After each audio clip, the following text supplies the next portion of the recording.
What's going on, you guys? Um, so, if you've noticed, you're probably seeing a big black screen with just some letters, like pretty much just a title, and then me in a much smaller box. Mainly because I've decided to start a new series called not the Random Podcast, but I guess just I don't know what I'm gonna call it yet. I guess we'll know after I finish editing this, um, and then we'll go from there.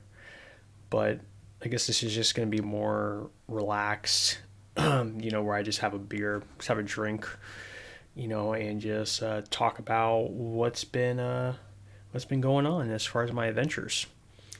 And currently on the table is what I did last weekend. So, if you guys have been up to date at all with what's going on, um, as far as all the breweries, a bunch of breweries are closing down, but a bunch of them are also opening up. What's going on with that? I mean, there's a lot going on with that. But there was a brewery that kind of came onto my radar. Mainly, well, I guess there were like two reasons how it came onto my radar. So first was when I went to Total Wine and picked up that load of beer. I picked up like 12 beers. Um, I had noticed, that's pretty cool. There's a wolf on this can.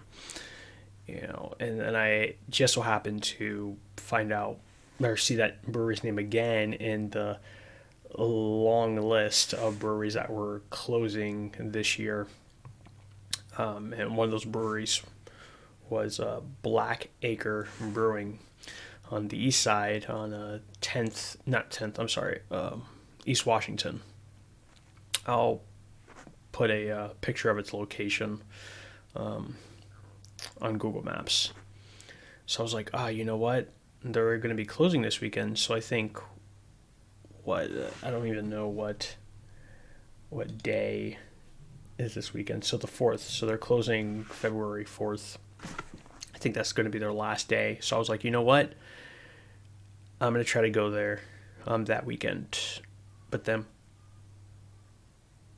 my fiance was like, "Hey, I saw your post about Black Acre Brewing closing because I had posted on my Facebook on the facebook.com/cloudless and Indy." She was like, "I'm assuming that's something that you want to go to," and I'm like, "You know what? Why not? I can go this weekend." So that was this past weekend as of this vlog or podcast. So that was on the 28th. I decided to go. And so after I got off of work, I was like, I'm starving, but I don't think they have any food there. I mean, I think I saw like they had like charcuterie boards.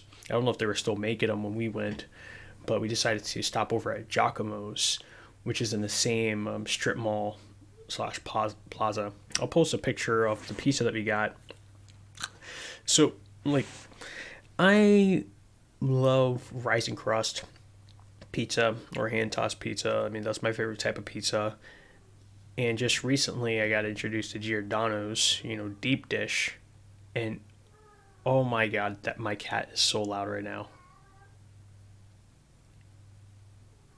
What in the world? So loud. Yeah, their pizza was so good. But I was hoping that they had a rising crust pizza option. I mean, we didn't build our own pizza, so that's probably why we didn't get it. We ended up getting one of their options. So I think one was called the Farmhouse, and it was like sauce. I think it was like sausage gravy or chorizo gravy. There was sausage on it. There was some eggs, bacon. It was actually pretty good. Not necessarily like I don't want to necessarily say it wasn't flavorful. I mean, it was pretty flavorful, just not as sweet as I was expecting. Because marinara sauce is usually sweet, at least in my experience. And this wasn't very sweet, but it was still good. But there were like three pizzas that we couldn't decide between, so we decided to eliminate one and go with the farmhouse breakfast pizza, and then we did the slaughterhouse, which was just all the meats. Uh, and I guess they have an option where you can like split the pizza, so one half is slaughterhouse and then the other half is farmhouse, and that's exactly what we did. And while I wish the pizza was a rising crust pizza, I mean the pizza was still good. I would still recommend it. Um, and another thing too that I want to mention is like I walk in there and I'm obviously digressing, but that's the whole point of this podcast. It's just I'm just talking. It's a more relaxed format. Stay with me. I'm getting back to Black Acre Brewing. Um, we first walk in there and it just seemed like so open. I guess I'm not really used to restaurants being that open. And the way I described it was, it seemed like a big room with tables in it. So think like banquet halls. And that's kind of how it reminded me of it. There weren't any like booths, which most restaurants, at least I think, like have booths. But this restaurant didn't have any booths, at least not in the main part. There was another section with a bar. We didn't go to the bar, mainly because we were saving our. Well, I was saving my stomach. I mean, she's preggo right now, so she wasn't doing any drinking. But we didn't go to the other side. We just stayed. We were sat in the main part, and apparently, as well, at Jockamo's they have this beer called the. God, I'm filming with my phone, so I can't. I can't pull it up, but maybe I'll just post a picture of it and post. I want to say it's called like the Mac Daddy or something like that, where they mix the Wee Mac, Sun King's Wee Mac, and another beer. And at least the way they describe it is that it tastes like a Yingling, although I would say that it tastes sweeter than a Yingling, and it's very, very good. Like I don't really mix beer that often, but apparently someone had that bright idea to do that, and it was a great idea. I mean, they do that at Quaffon too. They have what's called the Fruity Pebbles, which is where they mix the I believe it's the what is it? Is it the 6 foot blonde and the strawberry blonde? That it's or it might be the 6 foot blonde and the blood orange yellow dwarf wheat ale. I'm not sure. I'm not 100% sure, but I do know that the peanut butter and jelly is the strawberry blonde and the peanut butter busted knuckle. That's actually pretty good. And then I was introduced yesterday to the Snickerdoodle, which is the common necessity hazelnut coffee stout mixed with the 6 foot cinnamon blonde. So that was actually really good. I like the common necessity and I like the cinnamon blonde, but to add them both together, that was just a complete game changer. But back to my story. So we ended up getting the pizza. Pizza was great. Then after that, we made our way over to Black Acre Brewing, and it was actually pretty busy in there. It was actually pretty busy. Well, I asked if we could do flights, but unfortunately they weren't doing any flights, and they were also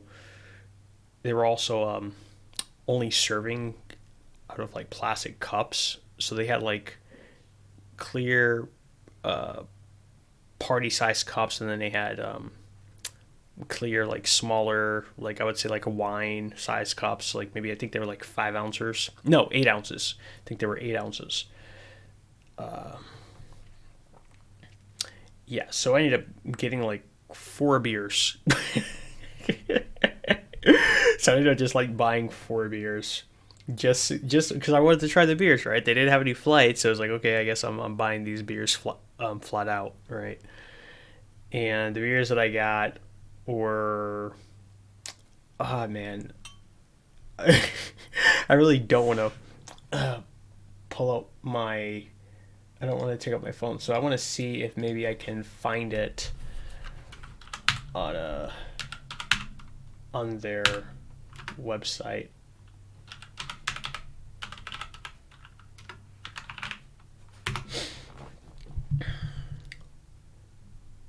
Okay, so I'm pulling it up right now, and I remember that the very first one was, I think, called like Beard Tax.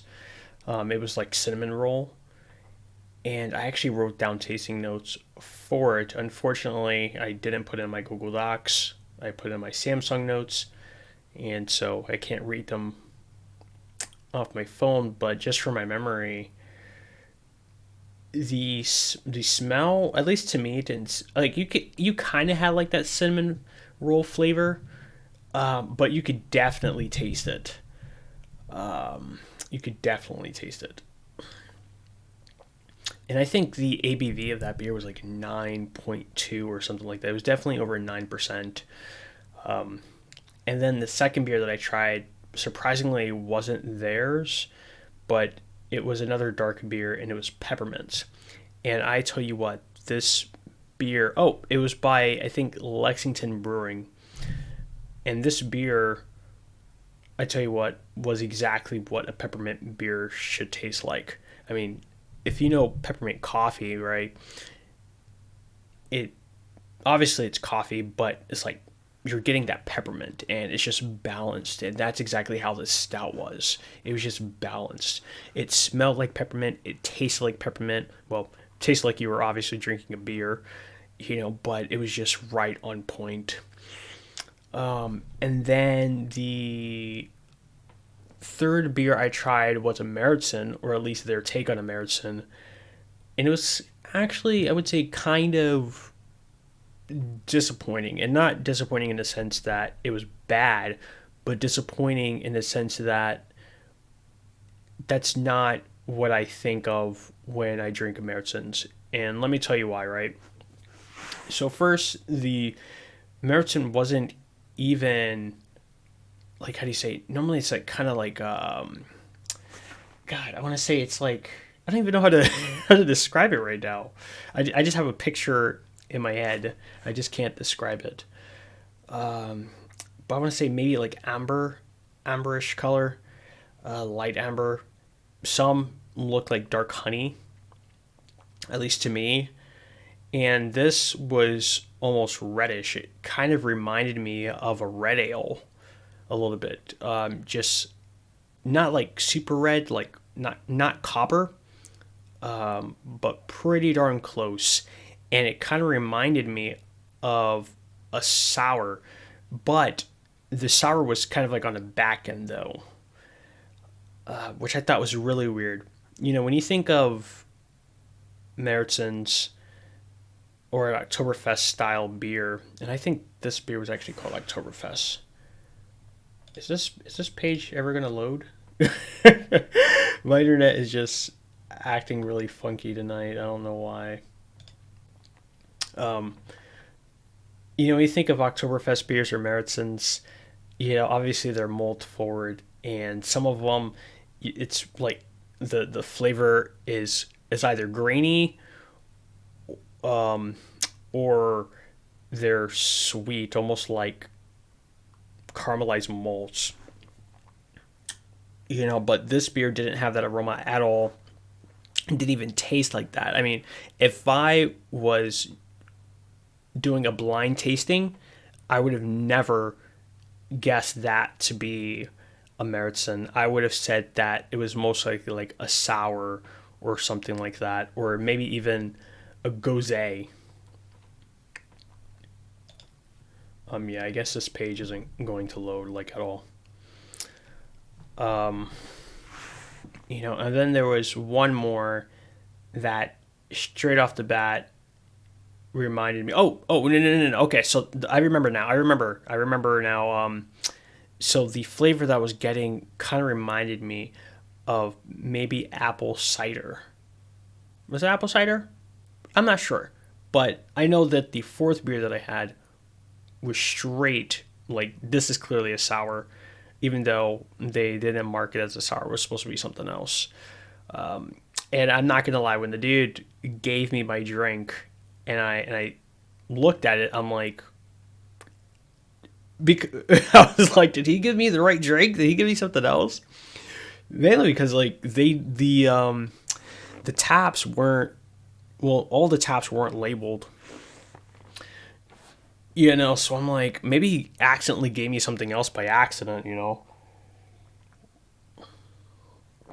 But I don't know. I mean, the beers weren't bad at all. Just as I said, wasn't expecting. That's not what I expected a Meriton to taste like. I mean, just even using those words, sour or apple cider, or crisp. Well, maybe not crisp, but yeah, or just apples, or any kind of citrus. Like, that's not what I think of when I think of a Meriton, or an Oktoberfest style ale, or, well, I guess lager, right? An Oktoberfest style beer, and not what I think of at all. But the place too, maybe I'll post some pictures, or you can just Google it. I mean, the place too was actually pretty nice. I think they described it as like kind of like a speak easy kind of atmosphere. Me, I called it kind of a hipster atmosphere, because that's kind of the atmosphere that, when I first started going to bars. That's kind of atmosphere that I was, that I was kind of used to. So that's what it kind of reminded me of. The artsy, hipstery, not necessarily speakeasy. I mean, maybe speakeasy. Maybe that's exactly what it is. But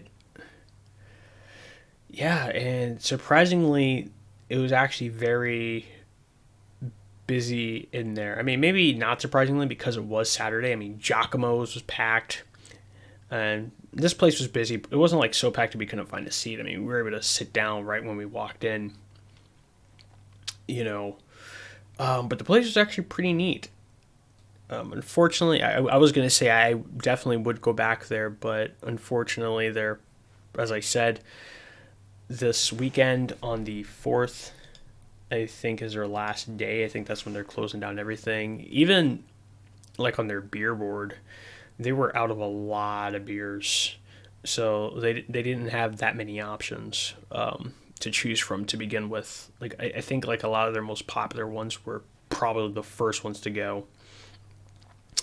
And on another note too, I was hoping that I was going to be able to talk to someone there, to get like more information on what was going on. But the bartenders, or at least the bartender that I got, he was pretty busy. But the moment I got to talk to him, he wasn't very, I guess, he didn't really have much to say. Which to me, I personally always hate that. I mean, it's one thing, when you go to a regular bar, right? I don't necessarily expect the bartenders to, necessarily be knowledgeable about the alcohols or the beers. They're just there to make it. Sure, they can tell you about the different cocktails and whatnot, but any further than that, I don't really expect them to actually know that. Right, they're there to make and serve the drink, not necessarily give you an education. But I feel that at beer bars, or even craft beer bars, it's different, right? Because the main focus is the beer, and it's craft beer. It's not just domestics. It's not like, oh, give me a Budweiser, or a Core or Michelob's. It's like you're selling so many different styles of beer, not just, pilsners or pale lagers, right? You're selling sours, wheats, stouts, porters, reds, and lagers, bocks possibly. So with all those different styles of beers, I expect that the bartender or the beer tender, to know what it is that he's serving me. Not just, you know, Like I don't know. Am I being irrational when I am I being irrational with that opinion? Like I said, I don't expect that in a regular bar. Maybe in a cocktail bar, like a sports bar. No, I don't expect that. Okay, your regular bar and grill, your average club bar or whatever. I don't expect it. Okay, and I would even go as far as say I shouldn't expect it. Right? I mean, most of those people there, I would think, are just there for the money. But if you go to a cocktail lounge, right, or a cigar lounge, or a craft beer bar, right, or even a brewery, okay, a brew pub, okay, I expect the bartender or beer tender or server to be somewhat knowledgeable in what it is that they're serving me. Excuse me. Right? Because at the end of the day, if I didn't care about all that stuff, why would I be going there? Why in the world would I go out of my way to go to this specialized establishment, this niche establishment, okay, if I didn't care about that, right? A person can literally get an old fashioned, a person can get a pale lager just about at any restaurant, any bar, right? But I'm coming to this establishment because I'm expecting more. Obviously, I mean, the atmosphere in itself tells me that I should be expecting more. Am I being irrational? Am I being illogical here? I don't think so. I don't think so. Um, you know, man, I totally just went off on a tangent there. So where is my okay? But I was fortunate enough to actually talk to one of the brewers there, and he was telling me that apparently the owners, I think they were lawyers, and I mean he didn't really go into too much detail, not really any detail, to be honest, other than they just didn't want to do it anymore. They're moving on, and that he was possibly going to New York.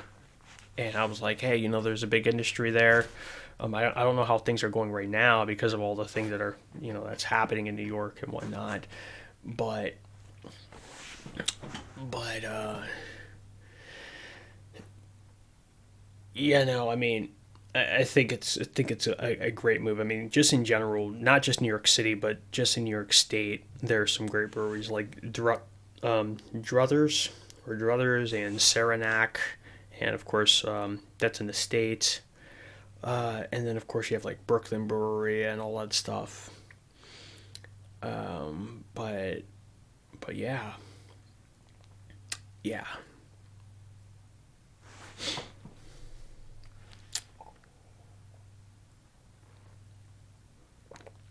Oh, mm. Well, I can't believe I was able to talk for what I think it's currently, at least on my video, it's like 20 minutes. Talking for almost 20 minutes, or yeah, a little over 20 minutes. No, I don't really have much to say at the moment, other than planning on pumping more videos out. Um, Planning on releasing a beer review video every Monday on a schedule, and then doing more of these podcasts, these random podcasts, I think I'll call them. Uh, who knows? Maybe in the future I'll be able to, uh, get a co-host or something like that, where we could just talk beer and what's going on in Indy in general. What beers? I mean, not beers. What breweries? Have we been to? What breweries are we planning on going to? What breweries is everyone telling us that we need to go to? That's the plan. And and yeah. So I think that's probably going to be it for this podcast right now. And yeah, so if you're a fan of these, I guess slightly longer, more relaxed, um, type of formatted videos, I guess kind of get inside my head a little bit, while I unwind from a long day at work. Because I guess I probably still have more to talk about, but I think I'm just gonna end it here. I gotta edit these videos, work on some music. And if you're wondering, where you can find my music, it's just Google Cloudless, and you'll be able to find it. Make all kinds of stuff, ranging from metal to hip hop to goth stuff, synthwave, and yeah, like, subscribe. Excuse me. Let me know what you think. Follow the Facebook, same name, Cloudless and Indy. Support me on Patreon, same name, Cloudless and Indy. Buy me a coffee on Buy Me a Coffee. But that one is Cloudless Media. Link. I'll put the link in the description. It's whatever. Anyways, have a good night, you guys. Stay warm out there. It's cold in Indy right now. It's cold, but I'm loving it personally. I mean, that's why I moved here. And I'll see you guys in the next random podcast. Well, I guess it will be random this once a week, but that's how random it is. It's that you never know when I'm going to post it. I'm just going to post it whenever I feel like posting it, when I have the time. I mean, I'm working a lot, so anyways, I'll see you guys next time. Peace.